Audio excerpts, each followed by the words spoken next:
so delighted to meet both of you. We've heard so much about you, and it was our opportunity to be together with Foster and Kimberly Gamble, the producer and director of the Thrive movies, and partners, and working and in life, and we resonate greatly with that. And, so it's lovely to have you here. I said to Alex, I think that they could probably best identify and sort of introduce themselves the way you like to be introduced. So I'm going to leave it to you to start that, if you don't mind.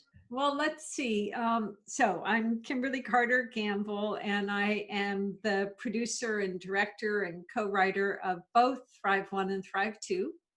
And it's been quite a remarkable journey. We've had quite an adventurous life and have enjoyed and benefited a lot from cohering the experience into something that we thought would be helpful as we're all navigating a new future here as humanity on this swirling, challenged, and glorious planet.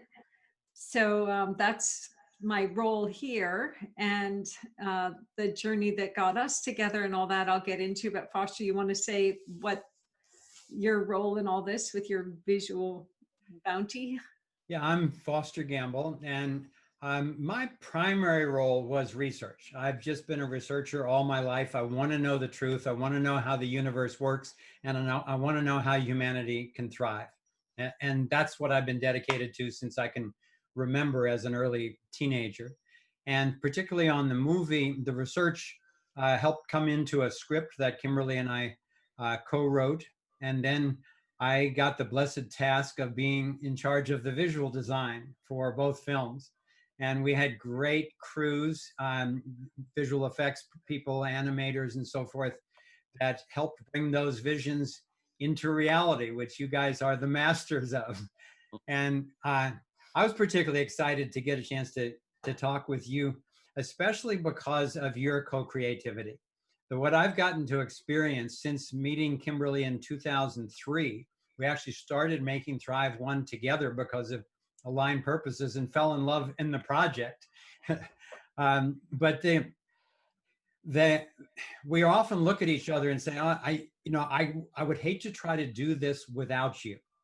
And the synergy of actually aligning purposes and then running co-creation by one another, coming up with results that are better than either of us would do on our own, and having that not only, obviously it tests a relationship to have that kind of creative tension, but as you get through it each time, it builds the relationship and the trust to a next level. So I just feel so blessed by the cosmos and grateful to get to be in this co-creative process that most recently has come out in Thrive 2.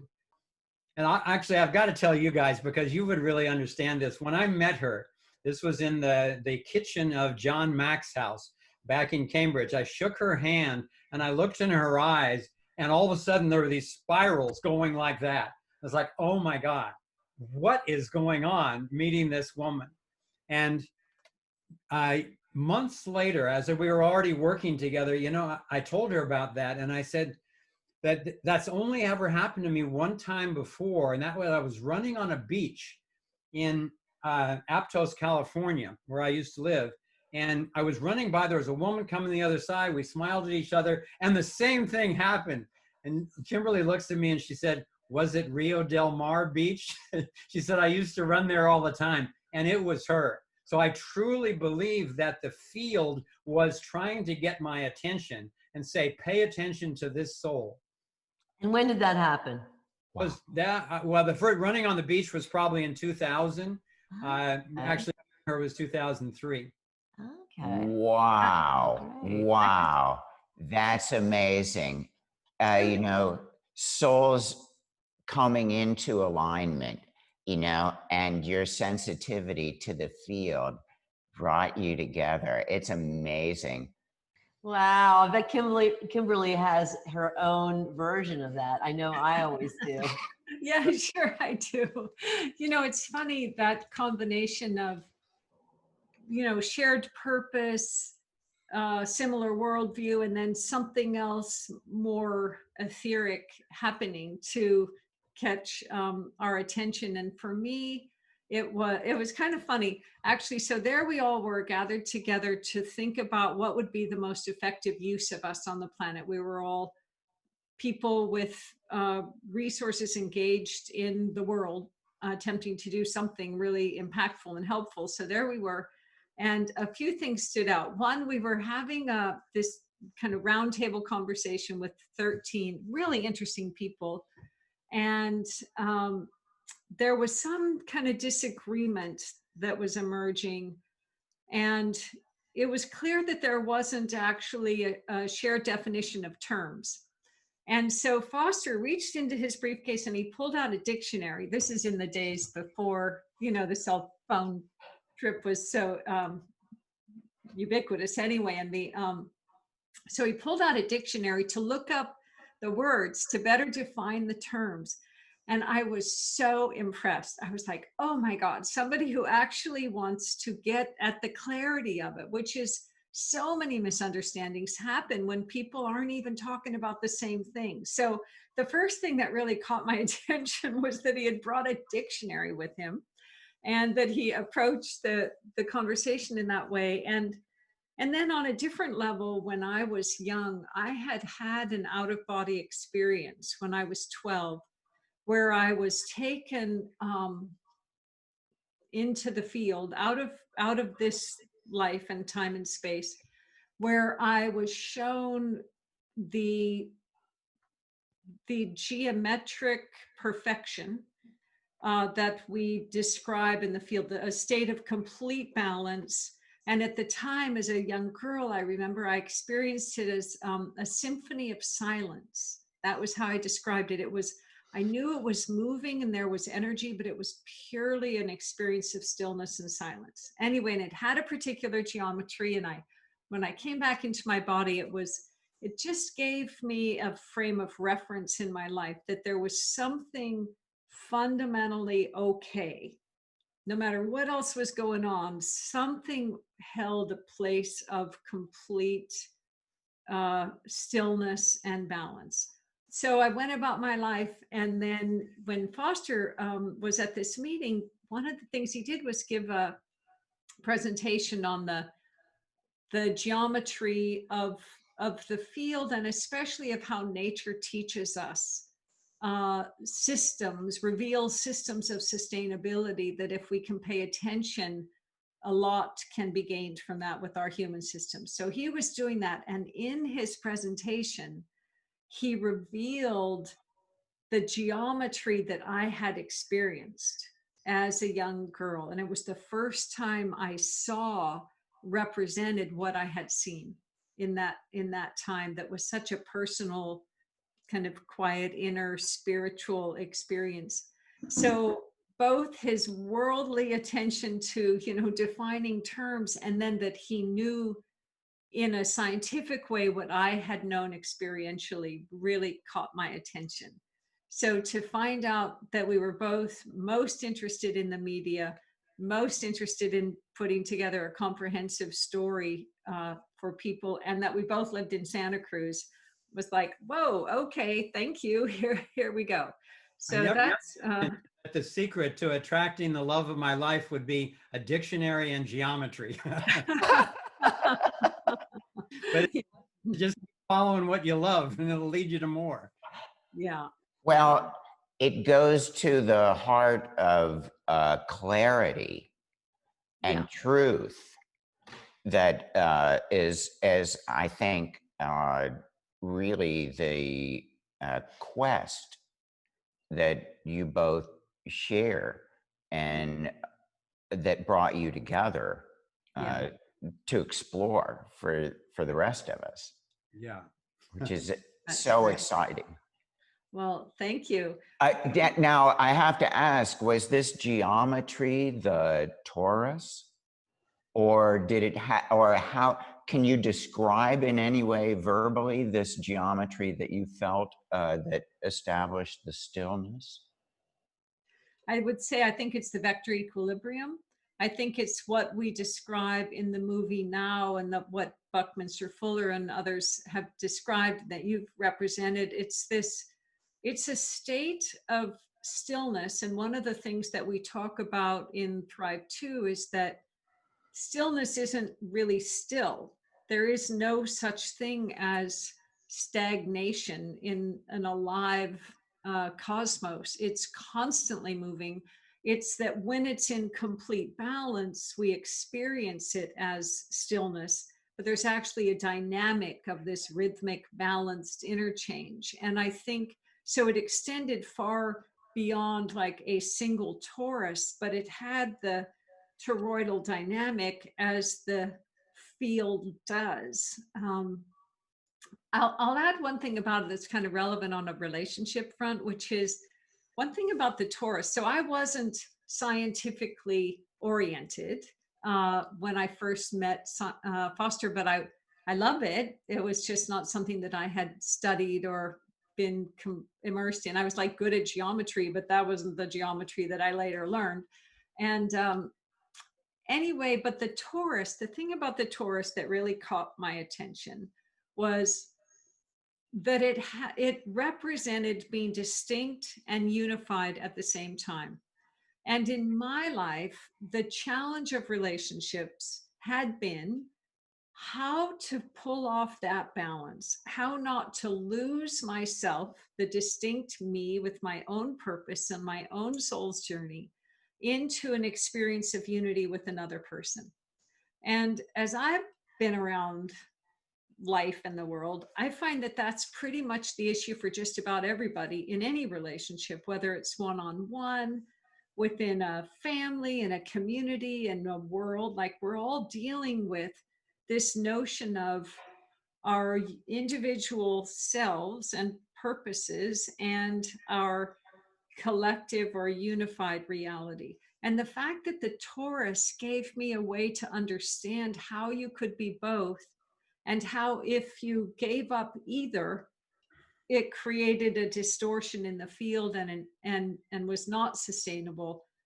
It just kind of helped me have an image. And I've known other healers and people who've had the image help them to kind of picture what it is that they're working with energetically. And for me, it helped me more relationally to see the importance of knowing myself and of considering our union all the time. And yeah, so that was helpful for me. And we made a rule in our movie making together, which was that we would never put anything out that had the cringe factor, which was if one of us kind of had a cringe about something that the other wanted.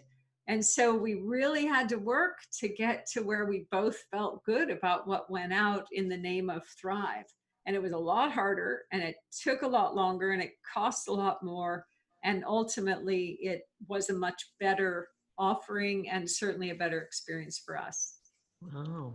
Wow. Well, I know that, doing a project together, you're going to have all those energies swirling around, and probably there's like having a family or something. It's you've got to work together and balance out for the better of the project and things like that. And it's always the group mind, it seems, that comes up with the best results. And so I'm so intrigued, and now by your personal experience of this,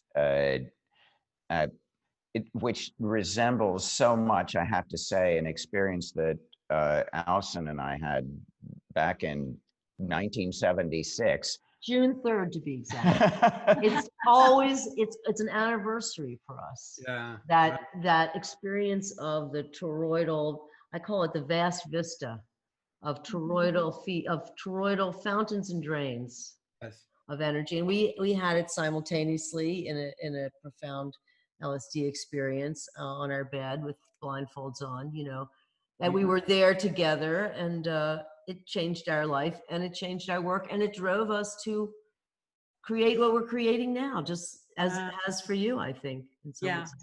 It's beautiful to see it in the background behind you. where each of your individual art is behind you, and yet they go together really beautifully. It's, Well, I always think that we share the same subject in our work, and that is the transcendental light. Yeah. And it comes out differently, but it's basically the same subject. And that light of interconnectedness, which ultimately we've identified as love, but Oh, it's a field of love that goes through each energy cell or resonant node, toroidal node in this infinite omnidirectional field. Yeah. That gave us a spot, it's seemingly outside of time somehow, and yet that same kind of sense of stillness and wholeness and completeness that exists no matter what dramas little Alex goes through or something, that's all part of the data collection for the big ball of love, that we all are. And so seeing that come to life in your movies and things like that in a way has been a real joy as well. well, That there's and finding it discovered through the various physicists and things as well. out of that experience, we very definitely felt that it was the most important thing to make art about was was this vast vista, was this image that we had of the all that we call God, of the energy, interconnectedness, interpenetrating, interreflective, all in a vast field. Oh, and the other thing I was going to say is it's the thing that people identify so much with Alex's work. I saw that. There's so many people that say, I saw that, don't right. I love that you're saying that you thought that it was the most important thing to be representing. Oh, yeah. Because that's a lot of, we could all be doing just about anything. And obviously we've chosen to do a very similar kind of path of unfoldment. I just think it's a really interesting question as to why it's so important. And that's certainly what we were exploring in Thrive 2, because as we went around the world and met these healers and shamans and inventors and ethical philosophers and realized they were all speaking the same language of frequency, vibration, and resonance, and then coming into alignment with that, we realized, oh, okay, this is the fundamental field. It is the field of love. Aligning with that is what brings harmony and growth and all of that. And that principle is applicable in every single sector. And to me, and to us, that really is the key at this point in human history to thriving, is to recognize the breakdown in the wholeness of natural systems, and then to bring in systems and ways of relating and insights that do in fact align with the natural flow of the field. And when all of our systems, our agricultural systems, communication, economic, interpersonal systems, philosophical, ethical systems, when we are aligned with that field, then I believe we'll have a truly thriving civilization. And that's not only possible, but that it's actually necessary soon. We actually have to master that soon, given the weapons of destruction that we have created and which have gone on ahead of us. So I love that our purposes are so aligned, and literally at the core level, our visions are so aligned. Thank you. Well, that makes me curious also about your personal kind of practices or daily practices that whether do you find a way to align yourself with this field still? Or is it a part of your meditations, or is there some other kinds of creative or other practices that you like to do? So every morning I meditate, and in my meditation, I guess I should say that understanding that this reality and time and space is part of the picture, and that there's actually this infinite web that I am in co-creative dialogue with all the time, and that my thoughts and my actions and my breath and what I do are all constantly communicating with and influencing the reality that unfolds around me. That's a belief system that I hold. So getting into clarity first thing in the morning before I begin interacting with anything, whether it's my phone, a computer, a person besides Foster, any of that, I go straight to a place. We have a beautiful, comfy place in the living room where I go and just engage with being in tune with that larger reality and with my highest self. So I guess the picture I have is that everything that I experience on this plane has a counterpart in other realms that I think of as my higher self, the best of me. So I want to be influenced by that part of me all the time. So I tune into it and I wait. I meditate as long as it takes me to tune into that. And that really varies from day to day. Sometimes it's a lot harder to get to than others. And sometimes it's like I'm just there. But I wait for that. And then I pray and I picture my day and I actually imagine what's in my day and how I want to be in it. Especially we have a lot of teams and I'm the CEO, and what's the tone that I want to express in that. And then I go up to the garden and I pick my kale and mint and parsley and chard and all this good stuff. And I come back and I make it into a smoothie and I picture this life force that I'm putting into my body with all these good things.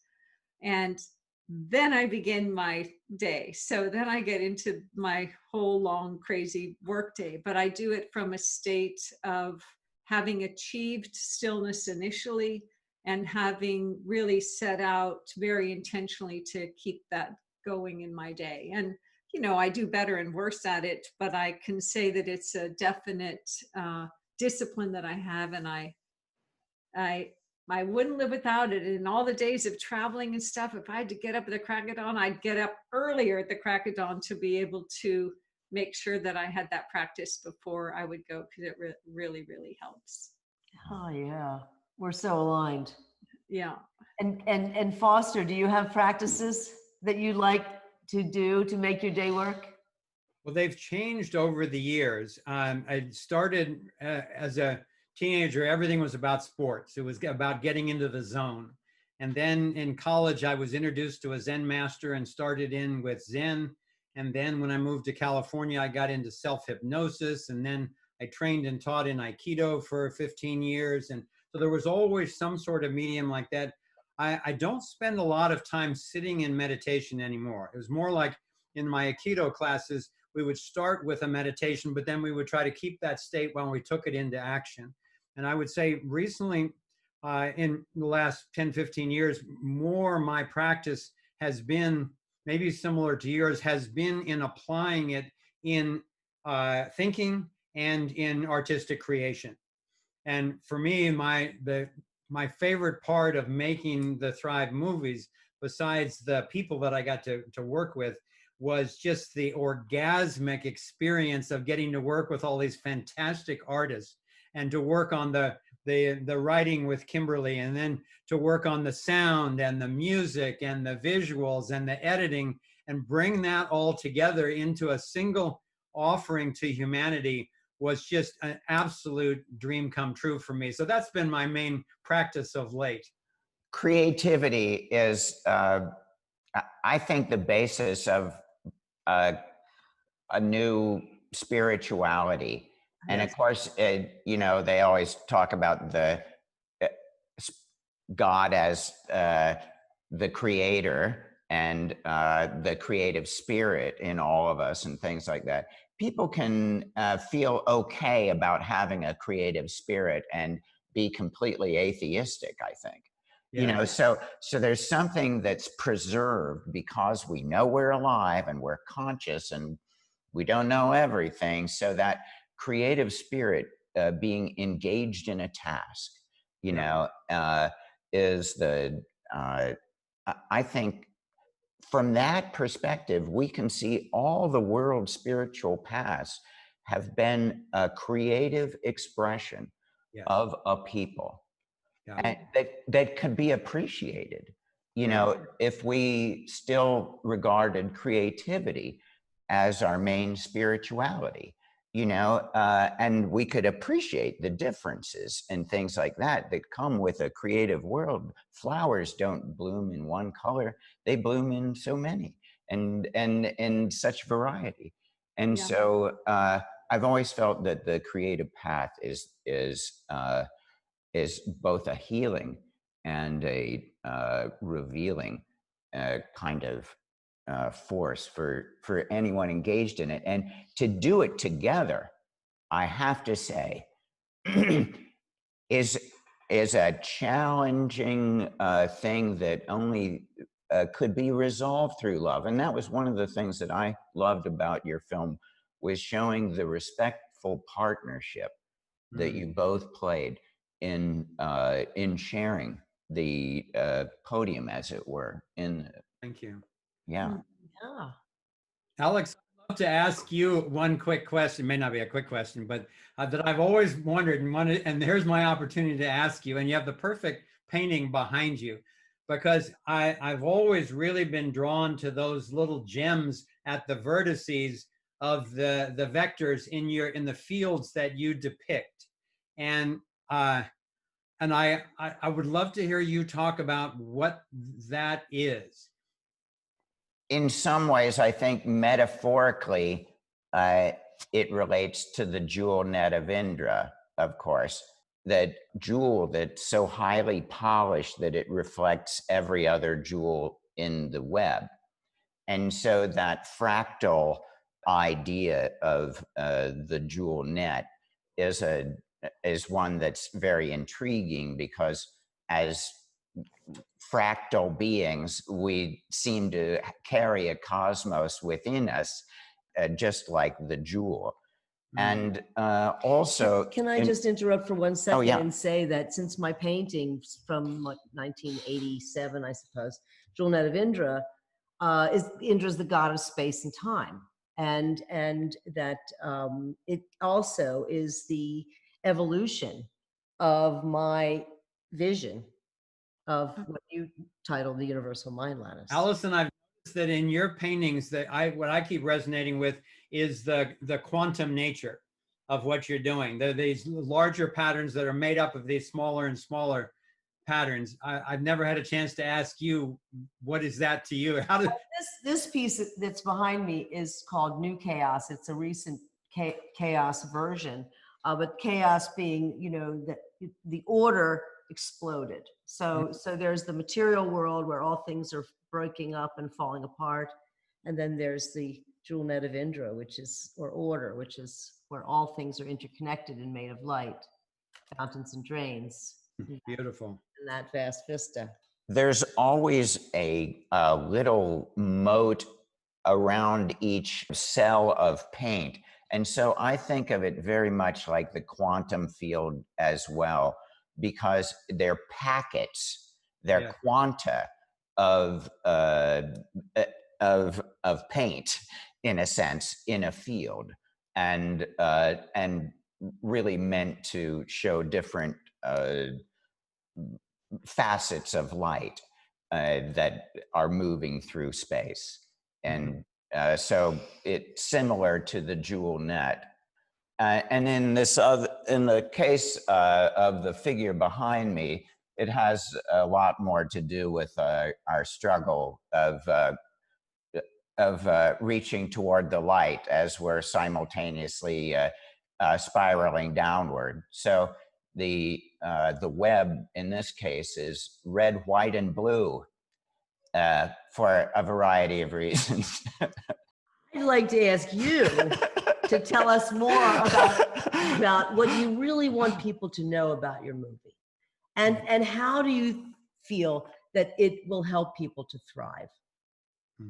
I would say, for me, my intention was to help people recognize that we really have what it takes here already to have thriving lives on a thriving planet. The whole notion of the word thrive, which in 2003 was not part of, you know, Kaiser Permanente or any other big Thrive meme out there.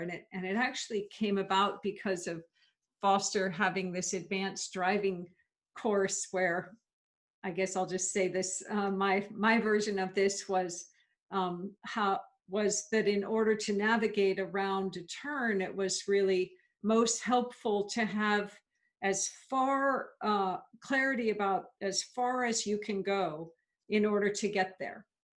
And when we looked at the world, sort of the furthest away from where we were was actually thriving, just not thriving as people or the planet. And so if we want to navigate there, it's very important to have the beacon of that be clear. So we called it Thrive from the get-go. And so a lot of the expression in this is to really reveal this fabulous, already existing, thriving order, as you say, that we are part of this vastly balanced, beautiful, sustainable, natural world at all realms. And so recognizing that helps us to have both a template for what we can better understand and work with and mimic in a lot of ways, this natural phenomenon, and also the tools or even the inspiration or comfort or something enough to know that we have what it takes to take on the hard issues that need to be taken on in order to manifest that thriving world.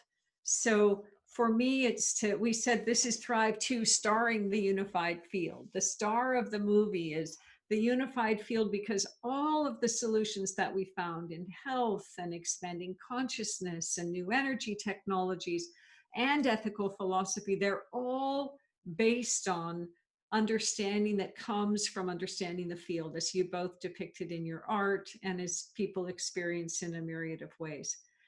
So it was to give the feeling that we have it, we are it, we're immersed in it, and it gives us what we need now to go forward and come up with ways to really create a whole different situation in how we relate to each other and the planet.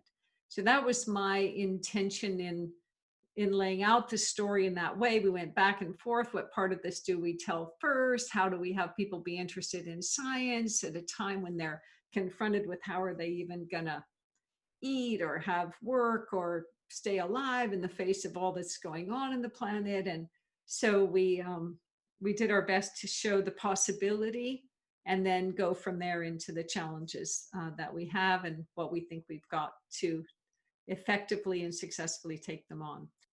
Well, I would certainly agree with everything that Kimberly said, and I would just expand that to say we really wanted people to know that there's a way out of this mess. There is so much confusion and desperation and conflict and helplessness as you go around in the world right now. And it's really, really unnecessary. We're living in this magnificent, eternal fountain of beauty and life and love and all of that stuff. And we have allowed ourselves to be duped by a very small number of psychopathic people who are so afraid themselves, usually as a result of their own wounding in childhood, that they've created these massive structures to try to actually control everything and everyone. It's a hopeless task. They're going up against the whole field and up against truth and love and the life force. So they're not going to win, but it can be very ugly in the meantime. And there are billions of people out there suffering unnecessarily because of that. So we wanted to, in both of our films and in many, many articles and other videos, to reveal the diagnosis of what we actually see, that we got a problem, but it's a very solvable problem. And most of the people on the planet are really good people who give you the shirt off their back in a storm. But we need to get actually very practical and strategic to recognize what does it look like when someone is destroying the wholeness of a natural system. And then once we realize that, how can we expose it? How can we obsolete those people and those agendas and then bring in the strategies and the systems that really express the wholeness and magnificence of the field in a very practical way. So that's what we wanted to set that out in the films. And then we're just about to launch what we call the Solutions Hub on our new website. We had an old version on the last one with over 1,100 self-created solutions groups in 90 countries around the world. And we're going to take it now to the whole next level, where people can find each other either locally or globally by issue, and then coordinate their activities in alignment with the principle of non-aggression, and then be able to actually solve each one of these problems based on similar understandings of how the universe really works. Because just, and this will be the last thing that I'll say about that, is that what we found with the healers and with the shamans and with the inventors, and with both of your art, when you get it right, when you actually find your own still point and bring that truth through, it just emanates such peace and such love that that it can solve. We've already seen the resolution of every single problem that we're facing. We have seen that over the last 10 years in our travels. So it's really a matter of winning the info war, just people waking up, enough of them fast enough to go into harmony with the field, rather than get duped into subjugation to these unfortunately very disturbed people. I love that the non-aggression principle is at the heart, the moral heart and fiber of what you're about. And I love the question, the philosophical question, what is the universal morality? And Schweitzer had a similar question. That was something that was something he turned over a lot in his mind. And his answer was reverence for life. Yes. And if you had reverence for life, you would be non-aggressive. Yes. And so that is the active part, or the non-active part of this kind of reverence, I think. Right. Exactly. I think that's why we wanted to really illustrate it so beautifully. We spent a lot of time and money really creating the most beautiful representation, partly to show our reverence for life and to provide other people with a moment of like, wait a minute, let's step back and actually recognize what we have here, because it really matters. And so another thing, and so thriveon.com is the place I would like people to go to check all this out. And you can rent the movie, buy the movie. Soon we'll be able to offer a way to gift the movie to each other. You can host a screening. And then another thing that I want to mention that's really fun that's starting this weekend is Foster, ever since I've known him, has spent hours a day researching, like really like thousands of books. I mean, we have a huge library, and now it's in the garage filling the library. And everywhere that you can look, there's books and things that Foster has spent with his research. And he's been the most interesting conversationalist I've ever had the opportunity to meet. So to get to live with them makes it especially fun and fascinating. And so this weekend we're launching something called the Freedom Portal with Foster Gamble. And it's 3 times a month, getting together. One of those is called 7 Levels Deep. And it's following the arc of process that we talked about with Arthur Young, and actually looking at issues, whether it's the elections or COVID or issues that are on everybody's mind and affecting everybody's lives, and walking them through this process from a perspective that includes the bounty of his research and a way to really dive deep and understand things that goes down the rabbit hole and out the other side, so that you're really, instead of like, ugh, I don't want to go there, there's just a pattern again and again of the cosmic bounce, as you said, into the light, right through the contraction and back out again. And then the next one is Q&A, but it's not just one way. It's an actual network dialogue where people will have a chance to engage in a conversation around all this stuff. And then another one inviting people to speak, sort of experts in one field or another, to unpack this further. So we're launching that this weekend, which is October 17th, October 17th, at 11 a.m. Pacific time, and it'll be recorded. And normally it's for subscribers on the site, but this first part of the subscription, this one show, will be free to everybody to kind of get a feel for what it is that we're offering. So that's another thing I'm excited to invite people to see, and that will be recorded at thriveon.com also, if you can't get there to see it at 11 a.m. Pacific. Oh, thank you so much. We're so touched by the resonance in our creative life and relationship with you guys. And we love and look forward to talking more personally with you at another time. This is a wonderful opportunity to meet you. And we wish you every success with your film, thriveon.com. Yes, thank you so much. It's a pleasure to be with you both. Thank you both. Yeah.